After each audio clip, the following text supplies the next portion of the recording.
नमस्कार दोस्तों, बहुत बहुत स्वागत है आपका इंडिया नाउ में और मैं हूं संदीप सिंह पाल। लोकसभा चुनाव के लिए कांग्रेस ने आखिरकार अपनी पहली लिस्ट जारी कर दी है। 39 लोगों की इस लिस्ट में बड़े बड़े कांग्रेस नेताओं के नाम हैं, जिसमें राहुल गांधी, भूपेश बघेल, वेणुगोपाल, डीके सुरेश और शशि थरूर जैसे नेता शामिल हैं।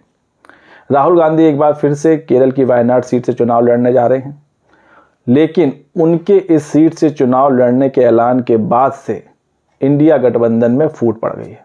फूट इस बात की पड़ गई है कि इंडिया गठबंधन की जो सहयोगी पार्टी है सीपीआई, उसने राहुल गांधी के वायनाड से चुनाव लड़ने का विरोध किया है। उसका तो कहना है कि राहुल गांधी को वायनाड से चुनाव लड़ना ही नहीं चाहिए।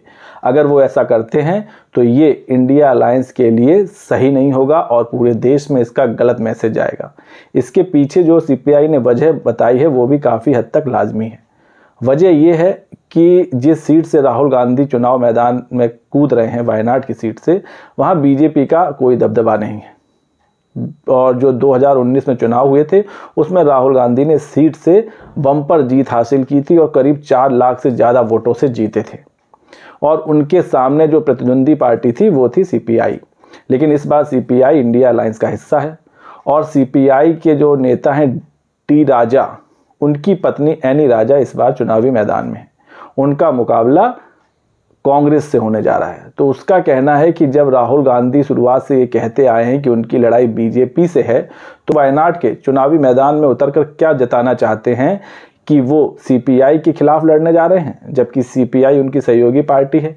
और अगर वो ऐसा करते हैं तो इसका बहुत ही गलत संदेश पूरे देश में जाएगा और इसलिए राहुल गांधी को वायनाड से चुनाव नहीं लड़ना चाहिए।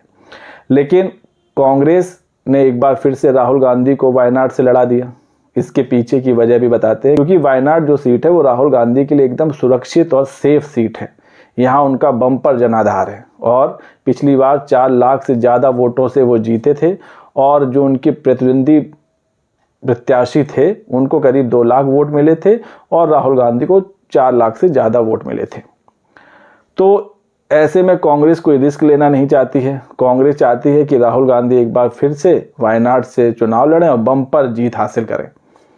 हालांकि जब सीपीआई ने वायनाड से राहुल गांधी के चुनाव लड़ने का विरोध किया तो तेलंगाना से भी आवाज़ उठी। तेलंगाना में कांग्रेस की सरकार है, वहाँ पर कई नेता और कई बड़े दिग्गज नेता जो तेलंगाना के हैं, उनका कहना है, कांग्रेस के, उनका कहना है कि राहुल गांधी चाहें तो तेलंगाना से चुनाव लड़ने, यहाँ भी कई सीटों से वो चुनाव लड़ सकते हैं और यहाँ भी उनकी बम्पर जीत होगी और तेलंगाना से भी चुनाव लड़ना राहुल गांधी के लिए सुरक्षित होगा।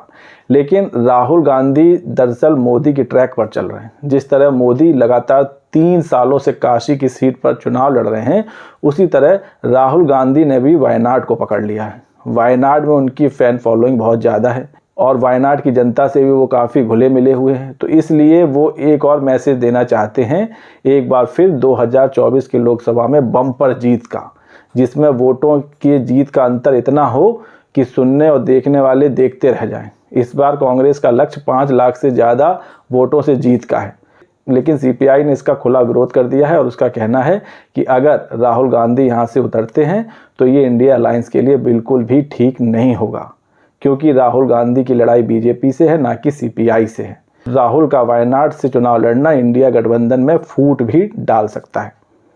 दरअसल जो 39 लोगों की लिस्ट जारी हुई, उस लिस्ट में अमेठी और रायबरेली से कौन प्रत्याशी उतरेगा इसका जिक्र नहीं किया गया है।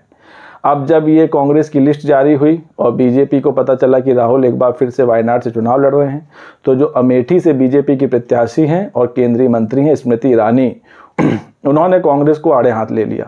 स्मृति ईरानी ने कहा कि कांग्रेस की लिस्ट में अमेठी का नाम ना होना और राहुल गांधी का अमेठी से चुनाव ना लड़ना ये दर्शा रहा है कि कांग्रेस ने अमेठी से अपनी हार मान ली है। कांग्रेस अभी कन्फ्यूजन में है कि अमेठी से किसको चुनावी मैदान में उतारा जाए। अब कांग्रेस के सामने 2 सीटें हैं जिस पर उनको भारी मंथन करना। एक सीट है रायबरेली और दूसरी है अमेठी।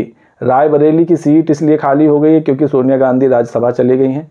ऐसे में जो रायबरेली की जनता की मांग है और जो कांग्रेसी नेताओं की मांग है वो ये है कि प्रियंका गांधी रायबरेली सीट से चुनावी मैदान में उतरें। हालांकि कांग्रेस के भी नेता कह रहे हैं कि अमेठी से राहुल गांधी चुनाव लड़ें, तो ऐसा हो सकता है कि राहुल गांधी इस बार भी 2 सीटों से चुनाव लड़ेंगे और जो दूसरी लिस्ट कांग्रेस की जारी होगी उसमें राहुल गांधी अमेठी से प्रत्याशी बन सकते हैं। जिस तरह पहली लिस्ट में राहुल गांधी का अमेठी से नाम नहीं था, उसको लेकर स्मृति ईरानी ने सियासी हमला किया है और उन्होंने कहा है कि पहली लिस्ट में अमेठी का नाम ना होना ये दर्शाता है कि कांग्रेस ने अमेठी में सरेंडर कर दिया है और एक बार फिर उनकी बम्पर जीत होने वाली है।